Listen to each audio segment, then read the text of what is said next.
Hello, and thank you for tuning in to Memo's Weekly Review with me, Nassim Ahmed, and my regular guest, Moin Rabbani.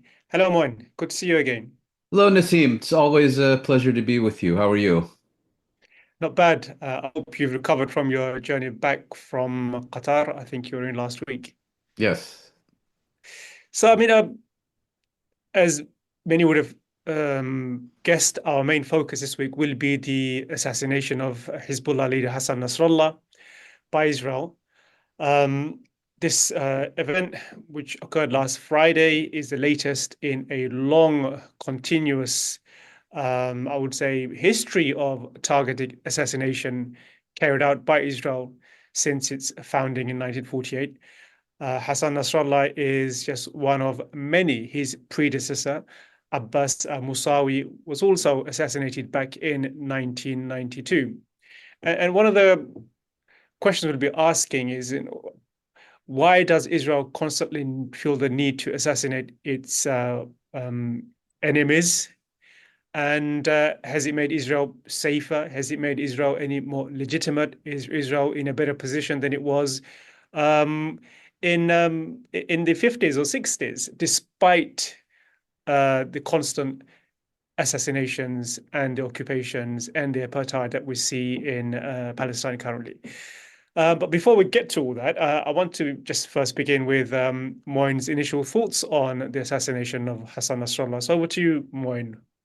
Well, I think this would have been a huge development on its own under any circumstances. But I think we have to also look at it in its broader context, by which I mean it was not just the assassination of the longtime General Secretary rather, of Hezbollah, but it took place in the context in which numerous senior Hezbollah military commanders had been assassinated during the past 2 months, many of them in the space of 2 weeks, and took place as kind of the climax of a campaign of state terror and assassination. You know, the pager and walkie-talkie attacks, the massive bombings of southern Lebanon and the southern suburbs of Beirut, and so on.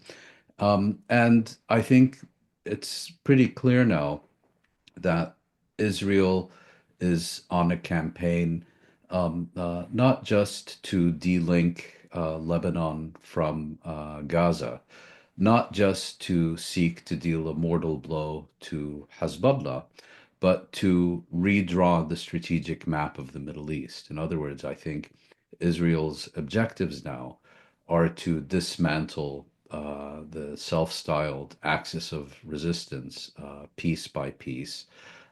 This involves dealing comprehensively with Hezbollah, expelling Iranian forces from Syria, of course, crushing Hamas and Islamic Jihad in Gaza, and I think ultimately seeking to provoke a direct military confrontation with Iran that will be fought primarily by the United States. All of this, of course, taking place in the context of a U.S. presidency that is unconditionally supportive of Israel, that I think has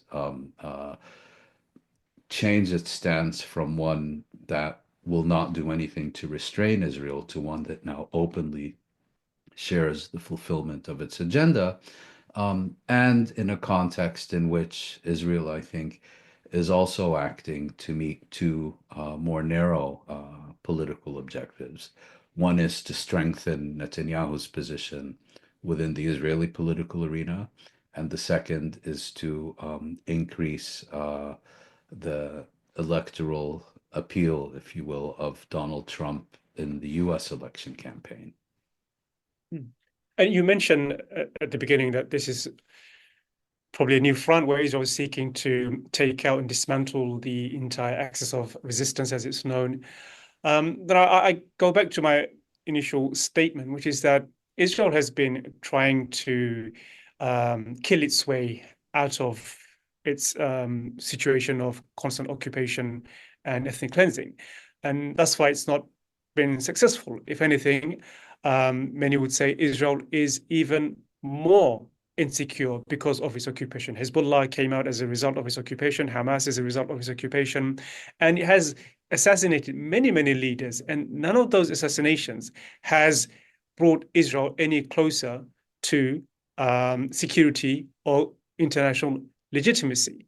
So why would it be any different now? If anything, the argument, history will suggest that the argument is that after the killing of Hasan Nasrallah, they may appoint someone who is even more shrewd, even more extreme, if you want to put it that way, than Hasan Nasrallah.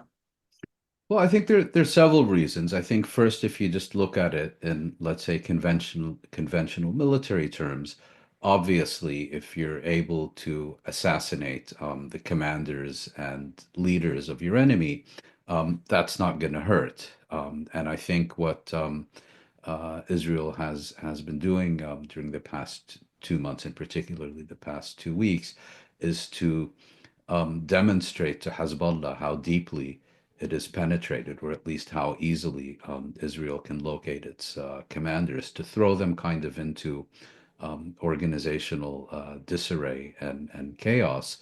In large part, I think, to prepare for the next step, which is going to be an attempt to deal a massive blow against the movement and its cadres and its capabilities within Lebanon, again, in order to eliminate it. So I think there is, at one level, let's say, a conventional military explanation for what Israel is doing, particularly when you're talking about someone like the Hezbollah General Secretary Hasan Nasrallah, who was not only revered within his movement, but had become a regional actor, very charismatic, iconic leader who, particularly after the assassination the of General Qasem Soleimani of the Iranian Revolutionary Guards in 2020.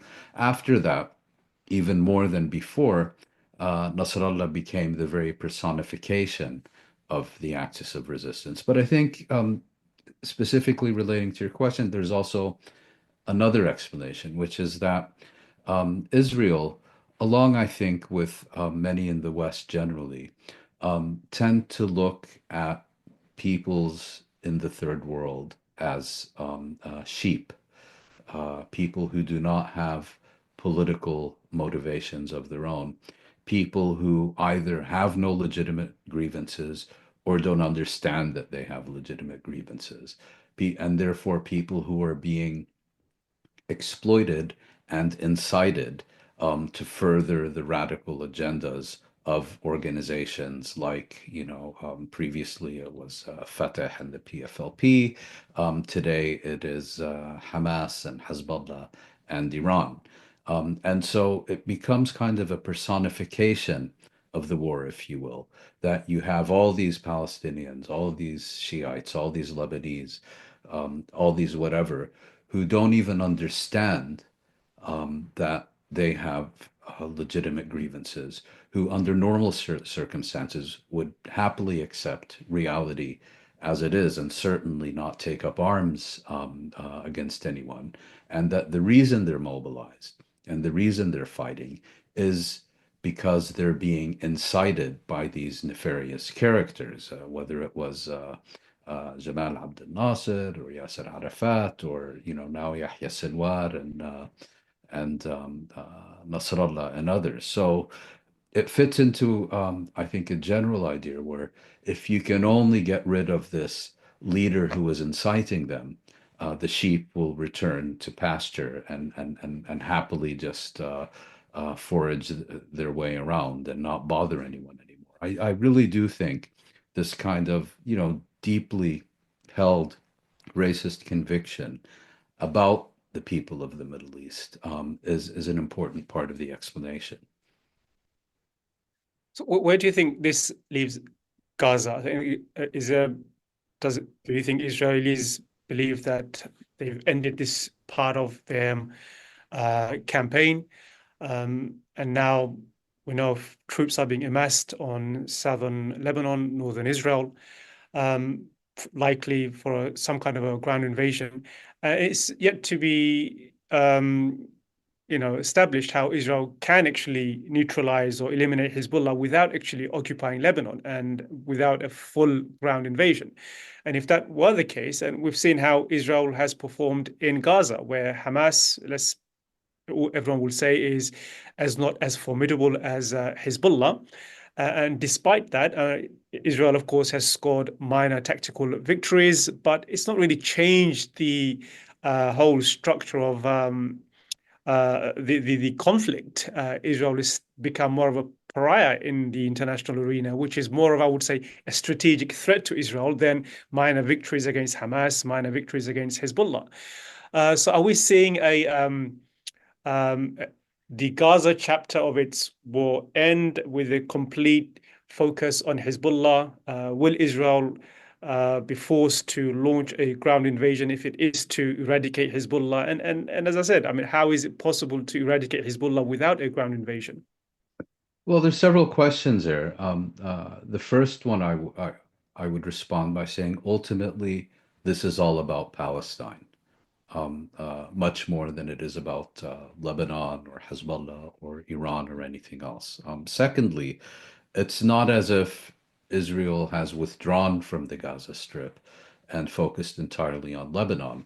Its genocidal campaign in the Gaza Strip continues apace every hour of every day, and there were numerous bombings and several massacres in the central and southern regions of the Gaza Strip yesterday.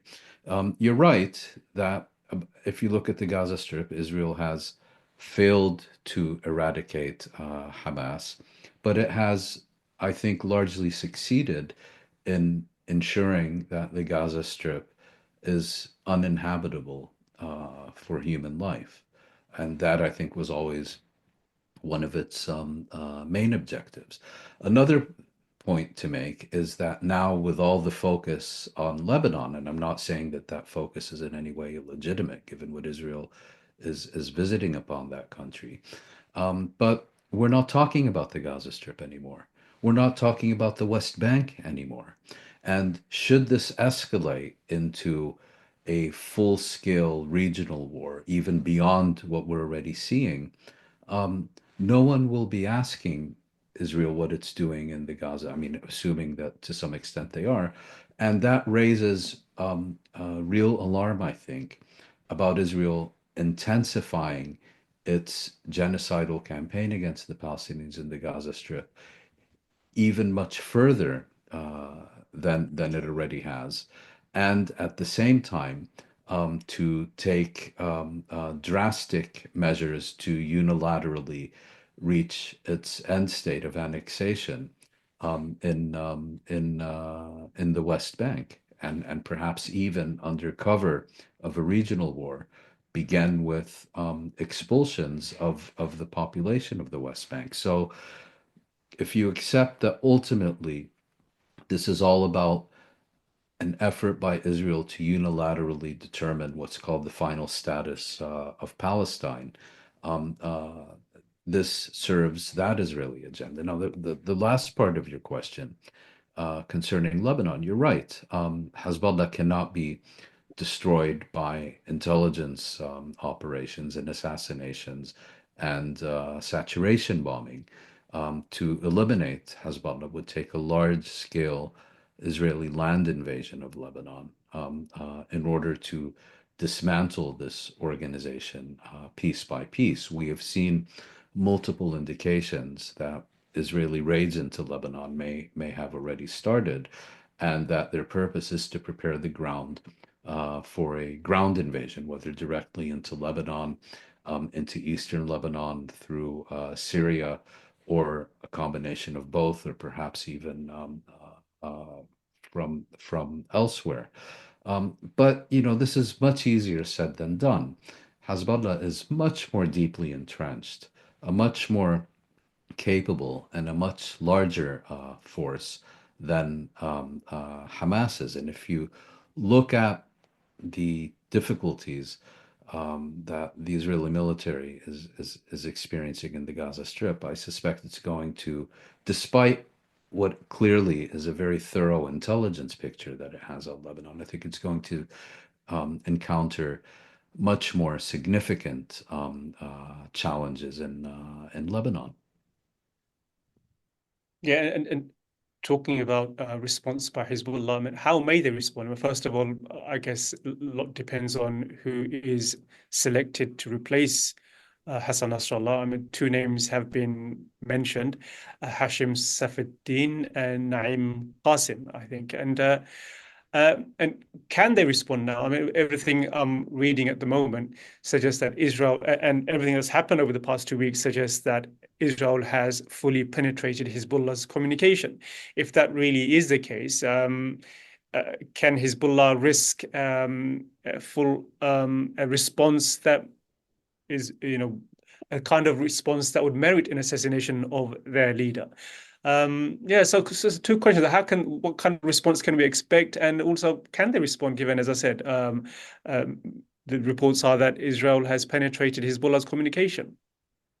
Well, it's quite clear, I think, that since 2006, Israel has managed to collect massive amounts of intelligence on Hezbollah. And some analysts have suggested that Hezbollah, which traditionally was a very clandestine, very tightly knit group, had to kind of emerge into the open when it took the decision to intervene in the Syrian civil war, and that this created numerous additional opportunities for Israel to get a better picture of the organization, of its personnel, and so on.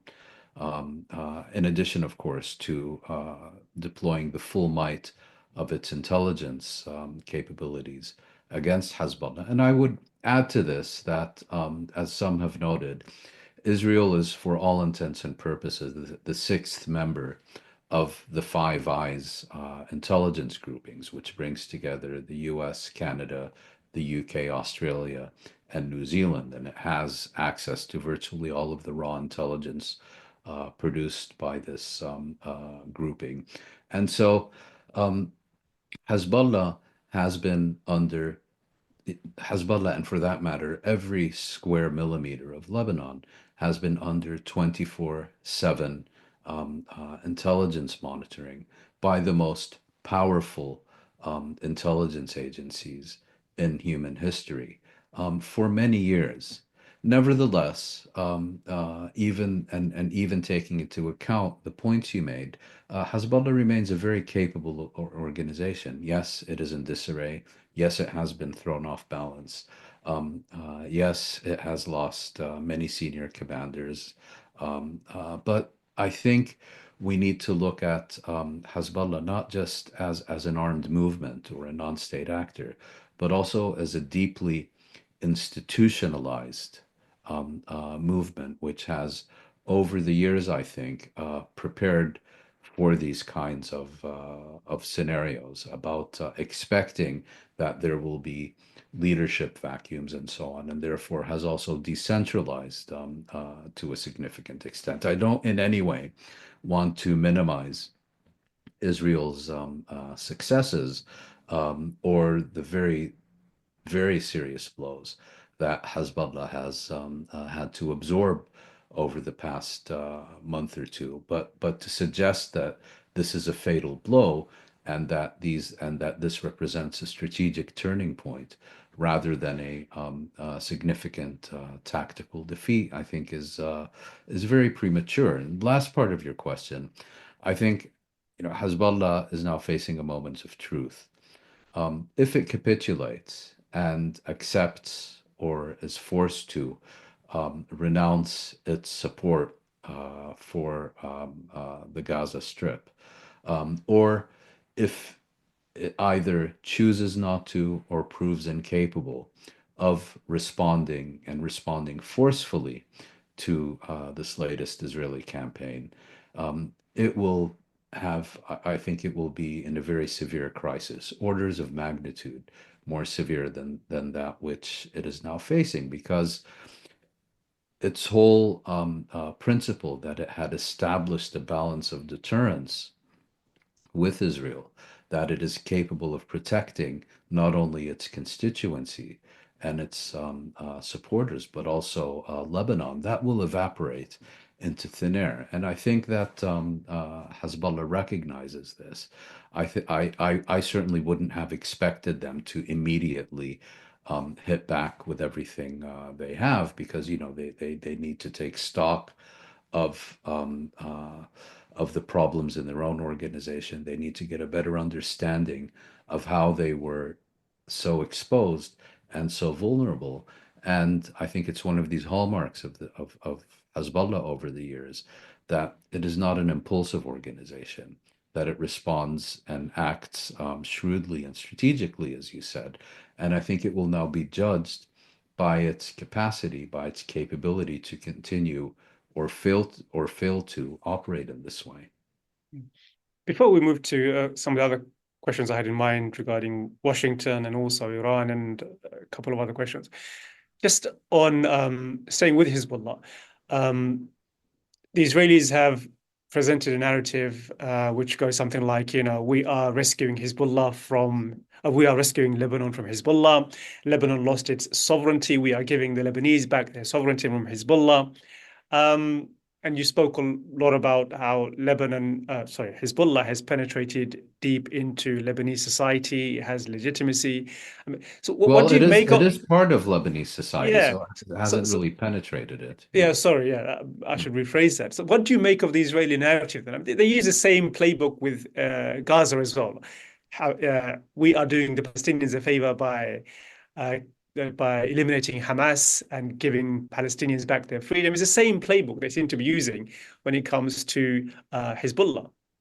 Well, it's a playbook that actually goes back decades. I mean, in 1982, Israel invaded Lebanon and carried out mass slaughter. If you listen to what the Israelis said, to rescue Lebanon from the PLO. In 1981, Israel directly started attacking Syrian forces in Lebanon in order, in its words, to save Lebanon's Christians from genocide. In the 1970s, Israel was seeking to save the population of the West Bank and the Gaza Strip from the radical insiders of the PLO. This gets back a bit to the earlier part of our discussion. So, of course, an aggressor is always going to present their aggression as the actions of a savior. And Israel has consistently done this for many decades. But here again, there's also, I think, another parallel to be drawn with 1982. Not only was that presented as an effort to save Lebanon from the PLO, and not only was that initially presented as a limited operation to push the PLO several dozen kilometers away from the Lebanese-Israeli border, and not only were we told that the name of the operation was Operation Peace for Galilee, which I think suited Israel's agenda very well. But we quickly found out that the real name of the operation, as devised by Ariel Sharon and his cohorts, was Operation Big Pines. And it was part of a much larger strategic initiative to redraw the map of the Middle East. And I think we're seeing something very similar now. When Netanyahu starts talking about saving the Iranian people from their regime, do you really think he cares, about how oppressed and repressed and violated the Iranian people are by their leaders? No, it's all about redrawing the strategic environment of the Middle East. And I think, given Israel's tactical successes in recent weeks, we may be now entering a phase where, as in 1982, strategic hubris takes over. I mentioned the US earlier. Washington has or did say that they were not given prior notice that Israel was going to assassinate Hasan Nasrallah. And what do you make of their attempt to distance themselves? I mean, Stephen Walt, an American professor, and I quote him, he said, and this also applies to Gaza. This is pretty simple. If you don't want someone to do something, you don't give them the means to do it. One must therefore conclude the US government does not object to what Israel has been doing over the past year. Of course, he wrote this in response to Hezbollah assassination of Hasan Nasrallah, but of course this also applies to Gaza, as he mentioned.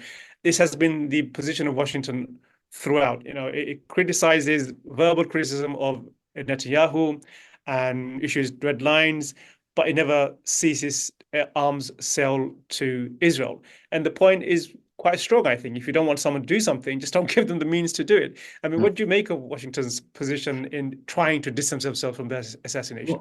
Well, there's two issues here. The first is that the United States repeatedly says that it had absolutely no foreknowledge of these actions and only learned about them when it was so informed by the Israelis.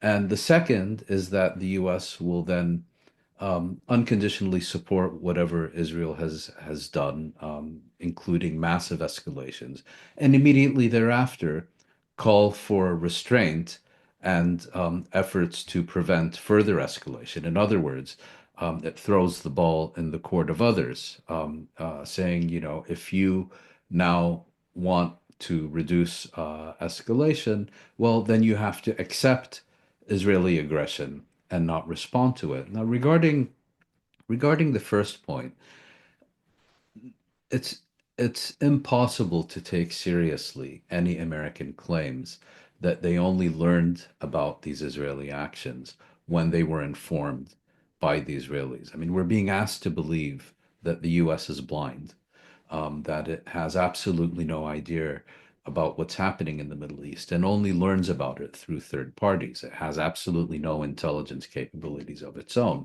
And this is the same United States that for months was warning the world about the Russian invasion of Ukraine and had a very accurate picture of what was happening on the Russian-Ukrainian border.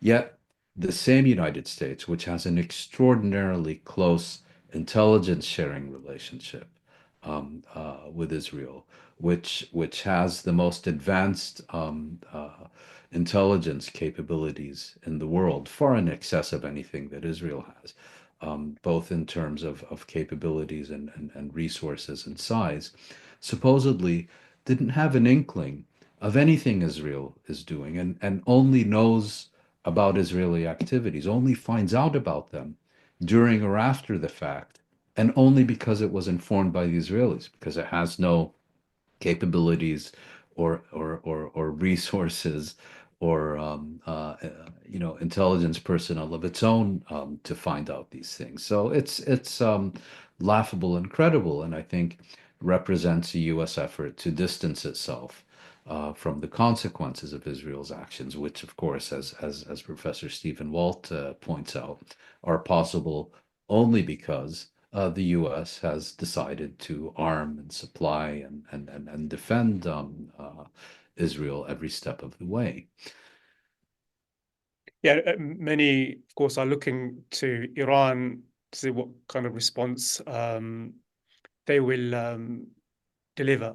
And what was interesting was some of the statements from the president of Iran, Masoud Peshkian.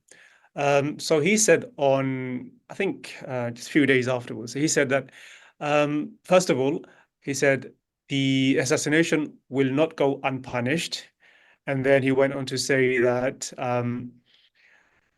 Iran was basically standing down following the assassination of Ismail Haniyeh because the Americans and the Europeans said that this would lead to some kind of a ceasefire. So they stood down for the sake of a ceasefire, but the Americans had lied.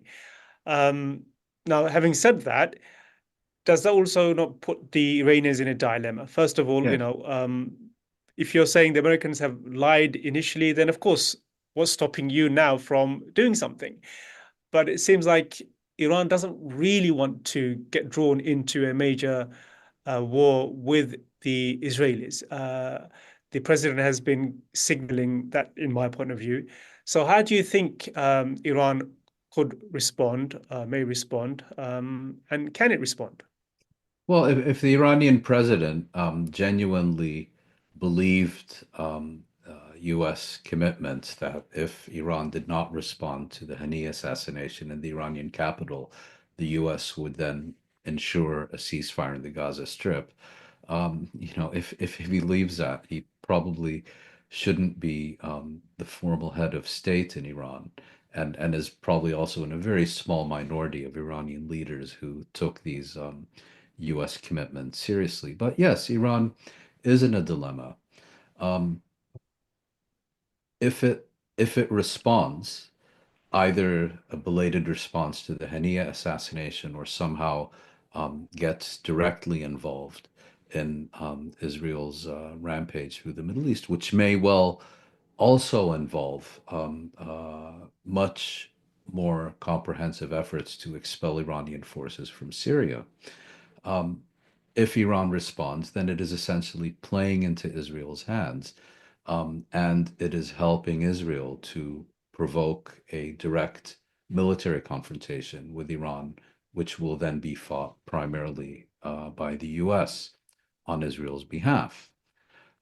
If it responds in in reaction to any Israeli invasion of Lebanon, that will basically be an admission that Hezbollah is incapable of defending Lebanon or even defending itself without Iranian assistance. At the same time, if Iran doesn't respond, it stands to lose significant credibility and being seen as kind of a paper tiger that is very strong on rhetoric, but absent when push comes to shove.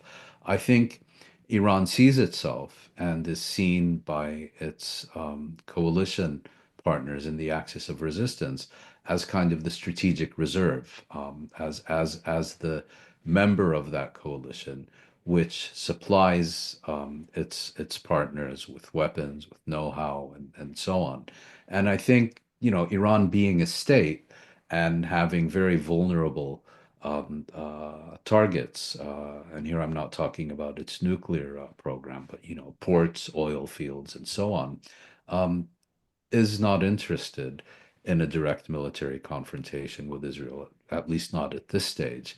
But Israel seems to be pulling out all the stops, just as it has with Hezbollah, to make it impossible for its enemies to continue showing restraint, and therefore to provoke a much larger conflict. My own view is that Iran may choose to respond to these developments by crossing the nuclear threshold, rather than once again firing a whole slew of missiles directly at Israel. But time will tell.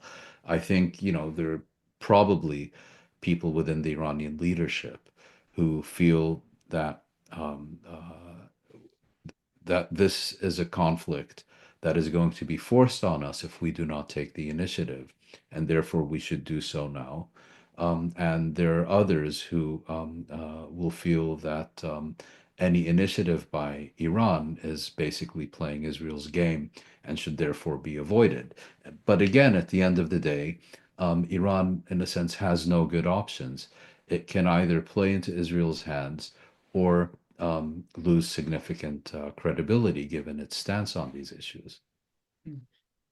You mentioned that this could expedite the pace at which Iran acquires a nuclear weapon, and that would seem to be the logical conclusion. If your regional allies, proxies, whatever you want to call them, are weakened and cannot defend your interest, then that seems to be the logical conclusion. If that is the logical conclusion Iran draws, if you can see that um, uh, happening, then surely the Israelis can see that happening as well. Does that not also then put Iran in a more difficult scenario where if Israel does not want Iran to acquire nuclear weapons, and therefore it may want to just strike Iran and take opportunity of the fact that the US has not restrained Israel. No one has restrained Israel since 7 October. Why not just launch a full front assault on Iran to stop Iran from acquiring nuclear weapons? That's certainly possible. For example, one can think of a situation where if and when Hezbollah launches a powerful response against Israel for its recent state terror and assassination campaign in Lebanon, that Israel will then hold Iran responsible for this and directly strike Iran, whether from Israel, from its close ally Azerbaijan, across the Iranian border. But ultimately, if you're talking about the destruction of Iran's nuclear facilities, this is not something Israel can do by itself. It requires the capabilities of the United States military to achieve that purpose. And even then, it's unclear whether it would succeed. I think Israel's objective with regards to Iran is not to eliminate its nuclear program. It's to eliminate the regime. In other words, a policy of regime change. And Netanyahu more or less said as much today when he promised the Iranian people he would come to their aid against their own rulers. And I think, the US obviously would like to see regime change in Iran. I don't think the US is prepared to launch such an initiative itself. But particularly in the current context of US domestic politics, this is something that I think Israel firmly believes it can provoke, that it can provoke a direct US Iranian military confrontation, which then opens up the possibility of regime change in Tehran. And given that Israel and the United States see Iran, I think they call it the head of the octopus, they genuinely believe that if you get rid of the Iranian regime, then Palestinians, Lebanese, Syrians, and all these others will rush to embrace Israel because, of course, they don't have any legitimate grievances. They have no problem with Israel. It's just that they're being incited by the mullahs in Tehran to hate Jews, and that's really what this is about.